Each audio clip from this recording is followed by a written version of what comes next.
এখানে আমি কিছু বাইলা মাছের গুঁড়া নিয়েছি, একটা ভিতরে বড় বাইলা মাছ পেয়েছি দেখেন। এখন আমি এটা রসুন কুচি, পেঁয়াজ কুচি দিয়েছি, এখানে আপনার 3টা কাঁচামরিচ এবং একটু মটরশুঁটি, এখানে লবণ, 1 চামচ জিরার গুঁড়ি, 1 চামচেরও কম আপনার মরিচের গুঁড়া, আর হাফ চামচের মতো হলুদ গুঁড়া। তো এখন আমি এটার ভিতরে একটু তেল দিব, সয়াবিন তেল দিয়ে এটা হাতে ভালো করে মেখে নিব। মানে এটা আমি হাতে মেখে রান্না করব। তো এরকম পেঁয়াজটা ভালো মতো কষলিয়ে মানে আস্তে আস্তে করে এটা এরকম করে মশলাটা মেখে তারপরে এখানে বসিয়ে দেবো। এটা খেতে মানে অসম্ভব মজা লাগে এভাবে করে রান্না করলে। তো আপনারা এভাবে করে দেখতে পারেন। হাতে মাখে বাইলে মাছের চচ্চড়িটা খুবই পছন্দ, বা বেলে মাছের চচ্চড়ি যে যেটা বলতে পারেন।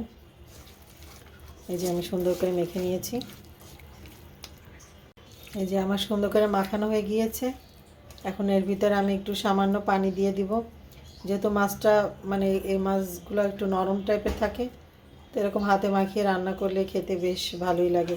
শীতের দিনে গরম গরম ধোয়াটা ভাতের সাথে মানে খেতে যে কী যে মজা, তো যারা না খেয়েছে তারা এটা বুঝবে না।